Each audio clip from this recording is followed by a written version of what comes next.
ನಮಸ್ತೆ, ನಮಸ್ಕಾರ. ನಾನು ಶ್ರೀಧರಾಚಾರ್ಯ, ಪ್ರಬೋಧಿನಿ ಗುರುಕುಲ, ಹರಿಹರಪುರ.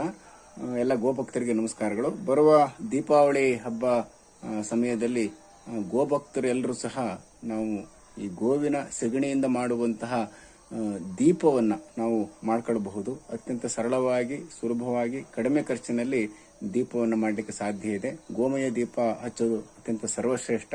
ದೀಪಾವಳಿ ಕಾರ್ತಿಕ ಮಾಸದಲ್ಲಿ ನಾವು ದೀಪಗಳನ್ನು ಹಚ್ಚುತ್ತೀವಿ. ಗೋಮಯದ ದೀಪವನ್ನೇ ಈ ಬಾರಿ ಹಚ್ಚೋಣ ಅಂತೇಳಿ ನಾನು ಪ್ರಾರ್ಥನೆ ಮಾಡ್ತಾ, ಈ ಗೋಮಯ ದೀಪವನ್ನು ನಾವು ಹೇಗೆ ಮನೆಗಳಲ್ಲಿ ತಯಾರು ಮಾಡ್ಕೊಳ್ಬಹುದು ಅನ್ನುವಂತಹ ಒಂದು ಸಣ್ಣ ಪ್ರಾತ್ಯಕ್ಷಿಕ ನಿಮಗೆ ನಾನು ಈ ದಿವಸ ಮಾಡಿ ತೋರಿಸ್ತಾ ಇದ್ದೀನಿ.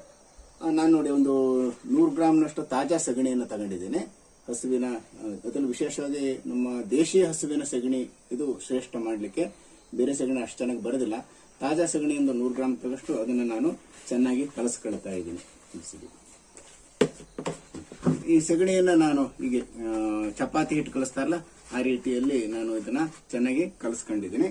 ಇದಕ್ಕೆ ನಾನು ಒಂದು 2 ಚಮಚದಷ್ಟು ಗೋವರ್ಗಮ್ ಅಂತ ಹೇಳಿ ಗೋವರ್ಗಮ್ ಅನ್ನು ತಗೊಳ್ತಾ ಇದ್ದೀನಿ.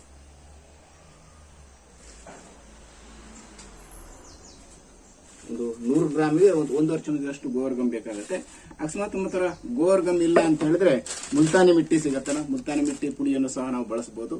ಇದಿಲ್ಲ ಅಂತ ಹೇಳಿದ್ರೆ ಜೇಡಿ ಮಣ್ಣನ್ನು ಬಳಸಬಹುದು, ಅಥವಾ ಕಪ್ಪು ಮಣ್ಣು ಬರುತ್ತಲ್ಲ, ಜಿಗುಟಾಗಿರುವಂತಹ ಕಪ್ಪು ಮಣ್ಣು, ಕೆರೆ ಮಣ್ಣನ್ನ ಅದನ್ನು ಬಳಸಬಹುದು. ಅದು ಮರಳುಮಯ ಇಲ್ಲದೆ ಇರೋದ್ರೆ ಒಳ್ಳೇದು. ಅದು ದೀಪ ಆವಾಗ ಒಡೆಯೋದಿಲ್ಲ. ಇದು ಯಾವುದೋ ನಮಗೆ ಸಿಕ್ಕಲೇ ಇಲ್ಲ ಅಂತ ಆದ್ರೆ ಅನಿವಾರ್ಯವಾದ್ರೆ ನಾವು ಮೈದಾ ಹಿಟ್ಟನ್ನು ಸಹ ಬಳಸಬಹುದು. ಸೊ ಇದನ್ನ ನಾನು ಚೆನ್ನಾಗಿ ಕಲಿಸ್ತಾ ಇದ್ದೀನಿ. ನಾನು ಮಿಶ್ರಣವನ್ನ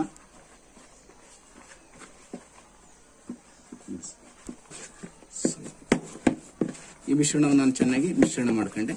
ಮಿಶ್ರಣ ಮಾಡ್ಕೊಂಡ್ಮೇಲೆ ಈ ಮಿಶ್ರಣವನ್ನು ನಾವು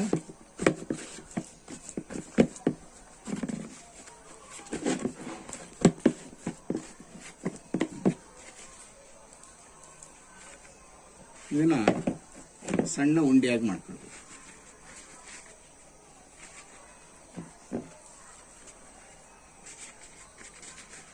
ನಮಗೆ ದೀಪ ಎಷ್ಟು ದೊಡ್ಡ ಬೇಕೋ ಅಷ್ಟು ದೊಡ್ಡ ಉಂಡೆಗಳನ್ನು ನಾವು ಮಾಡ್ಕೊಂಡ್ರೆ ಆಗುತ್ತೆ. ಇದಕ್ಕೆ ನಾವು ಎಷ್ಟು ಸಣ್ಣ ದೀಪವನ್ನು ಬೇಕಿದ್ರೆ ಮಾಡಬಹುದು, ಇದರಲ್ಲಿ ಎಷ್ಟು ದೊಡ್ಡ ದೀಪಗಳನ್ನು ಬೇಕಿದ್ರೂ ಮಾಡಬಹುದು. ಈಗ ನೋಡಿ, ನಾವು ಈಗ ಈ ಉಂಡೆಗಳನ್ನ ರೆಡಿ ಮಾಡ್ಕೊಂಡು ನಾವು ಸಣ್ಣ ಸಣ್ಣಕ್ಕೆ ಈ ರೀತಿ ನಾವು ಯಾವ ಸೈಜ್ ಬೇಕು ಆ ಸೈಜ್ ಮಾಡ್ಕೊಳ್ಬಹುದು. ಇದಕ್ಕೆ ಬೇಕಾಗಿದ್ದು ಅಚ್ಚು ಅಂದ್ರೆ ಯಾವುದೋ 2 ದೀಪವನ್ನು ತಗೊಂಡಿದ್ದೀನಿ ನಾನು. ಒಂದು ಸ್ವಲ್ಪ ದೊಡ್ಡ ಸೈಜಿನ ದೀಪ ಇದೆ, ಇನ್ನೊಂದು ಸಣ್ಣ ಸೈಜಿನ ದೀಪ ಇದೆ. ಸೊ ಇದು ಪರಸ್ಪರ ಇದಕ್ಕೆ ಅಂಟಬಾರದನ್ನು ಕಾರಣಕ್ಕೋಸ್ಕರ 2 ವೇಸ್ಟ್ ಪ್ಲಾಸ್ಟಿಕ್ ತುಂಡ, ಮೃದುವಾಗಿರುವಂತಹ ಪ್ಲಾಸ್ಟಿಕ್ ತುಂಡನ್ನ ತಗೊಳ್ತಾ ಇದ್ದೀನಿ. ಒಂದು ತುಂಡನ್ನ ಮೇಲೆ ಇಡ್ತಾ ಇದ್ದೀನಿ, ಅದ್ರ ಮೇಲೆ ಒಂದು ಉಂಡೆ ಇದನ್ನ ಇಡ್ತಾ ಇದ್ದೀನಿ, ಮತ್ತೊಂದು ಉಂಡೆಯನ್ನ ಇದ್ರ ಮೇಲೆ ಇಟ್ಟು ಇದಕ್ಕೆ ನಿಧಾನಕ್ಕೆ ಈಗ ಒತ್ತು ಅದನ್ನ ಎಲ್ಲ ಕಡೆಗೆ ಬರುವಂತೆ ಹರಡುವಂತೆ ಅದನ್ನ ನಾನು ಪ್ರೆಸ್ ಮಾಡ್ತಾ ಇದ್ದೀನಿ.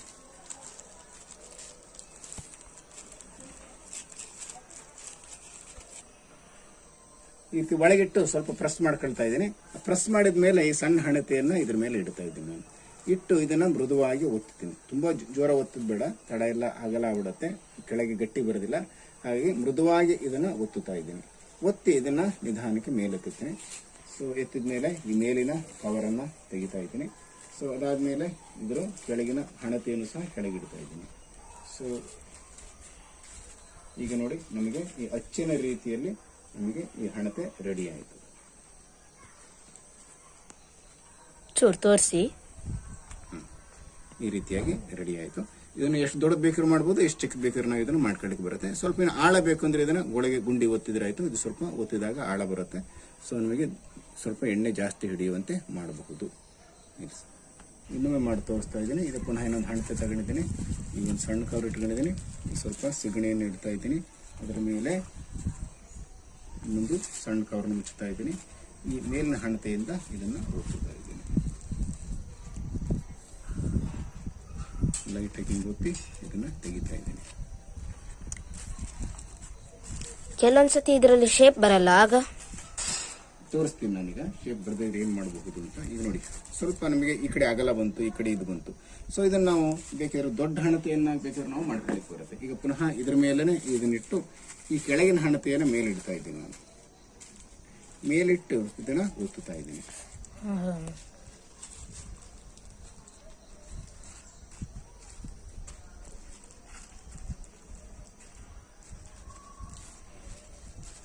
ನೀವು ಒತ್ತಿ ತೆಗೆದ್ರೆ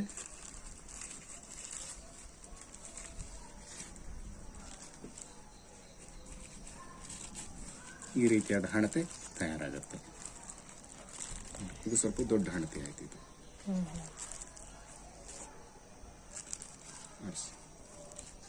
ಈ ಕೆಲವು ಕಡೆಗೆ ದಪ್ಪ ಬಂದಿದೆ, ತೆಳು ಬಂದಿದೆ ಅಂದ್ರೆ ಇದನ್ನ ನಾವು ನಿಧಾನಕ್ಕೆ ಈ ರೀತಿ ಒತ್ತಿ ಇದನ್ನ ಇಲ್ಲೇ ಸರಿ ಮಾಡ್ಕೊಳ್ಳಿಕ್ಕೆ ಬರುತ್ತೆ. ಇದನ್ನ ನಾವು ಯಾವ ಶೇಪ್ ಬೇಕೋ ಆ ಶೇಪಿಗೆ ಇದನ್ನ ನಾವು ಮೋಲ್ಡ್ ಮಾಡ್ಕೊಳ್ಳಿಕ್ಕೆ ಬರುತ್ತೆ.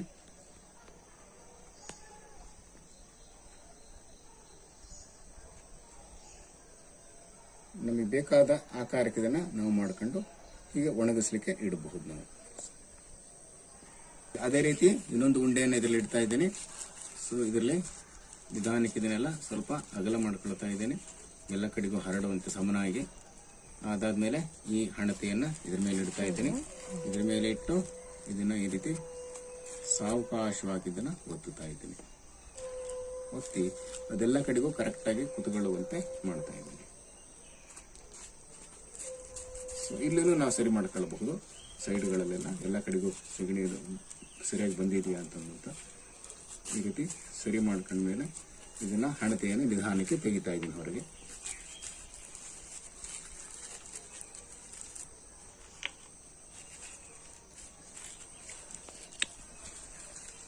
ನಾವು ಇದು ಅಚ್ಚು ಕರೆಕ್ಟಾಗಿ ತೆಗೆದುಬಿಟ್ರೆ ನೋಡಿ, ಒಳಗಿಂದ ಡಿಸೈನ್ ಅಷ್ಟು ಹಾಗಾಗೆ ಬಂದಿದೆ. ಒಳಗಿನ ಡಿಸೈನ್ಗಳು ಹಾಗಾಗಿ ಬಂದಿದೆ. ಒಳಗಿರೋ ಮಾರ್ಕ್ ಸಹ ಒಳಗೆ ಬಂದಿದೆ. ಇಲ್ಲಿ ಓಂಕಾರ ಇದೆ. ಈ ಕೆಳಗೆ ಭಾಗದಷ್ಟು ಸ್ವಸ್ತಿಕ್ ಚಿಹ್ನೆಯು ಸಹ ನಮಗೆ ಕಾಣಿಸುತ್ತೆ. ಈ ರೀತಿ ನಾವು ಹೇಗಿದೆಯೋ ಹಾಗೆ ಆ ಡಿಸೈನ್ ಅನ್ನ ನಾವು ಮಾಡ್ತೀವಿ. ಎಷ್ಟು ಚೆನ್ನಾಗಿ ಬಂತು ಫ್ರೆಂಡ್ಸ್. ನೋಡಿ, ಇದು ತುಂಬಾ ಚೆನ್ನಾಗಿ ಕಾಣಿಸುತ್ತೆ. ಒಣಗಿದ್ರೆ ಇದು ಹೀಗೇನೆ ಇರುತ್ತೆ. ಇದು ಒಣಗಿದ ಮೇಲೆ ಒಂದು ಅತ್ಯಂತ ಹಗುರವಾಗಿರುತ್ತೆ. ಇದು ಒಣಗಿದ ಮೇಲೆ ಈ ರೀತಿ ಆಗುತ್ತೆ ಹಣತೆಗಳು. ಇದು ಬಿದ್ರು ಏನಾಗಲ್ಲ. ಇದನ್ನ ನೀವು ಮೇಲಿಂದ ಹೊತ್ತಾಕಿದ್ರು ಪುಡಿ ಆಗೋದಿಲ್ಲ. ಉದಾಹರಣೆಗೆ ನೋಡಿ, ಮೇಲಿಂದ ಬಿದ್ರು ಪುಡಿ ಆಗಲ್ಲ, ಏನಾಗೋದಿಲ್ಲ. ನಿಮಗೆ ವರ್ಷಾನುಗಟ್ಲೆ ಇದ್ರು ಏನಾಗೋದಿಲ್ಲ. ಇದು ಹಣತೆಗೆ ಎಣ್ಣೆ ಹಾಕಿ ದೀಪವನ್ನು ಹಚ್ಚಿದ್ರೆ ಉಸಿರು ಏನಾಗುತ್ತೆ ನೋಡೋಣ. ನೋಡಿ, ನಾನೀಗ ಎಣ್ಣೆ ಹಾಕಿದ್ದೀನಿ, ಬತ್ತಿ ಹಾಕಿದ್ದೀನಿ. ಇದನ್ನ ನಾನು ದೀಪವನ್ನು ಹಚ್ಚಿ ತೋರಿಸ್ತೀನಿ.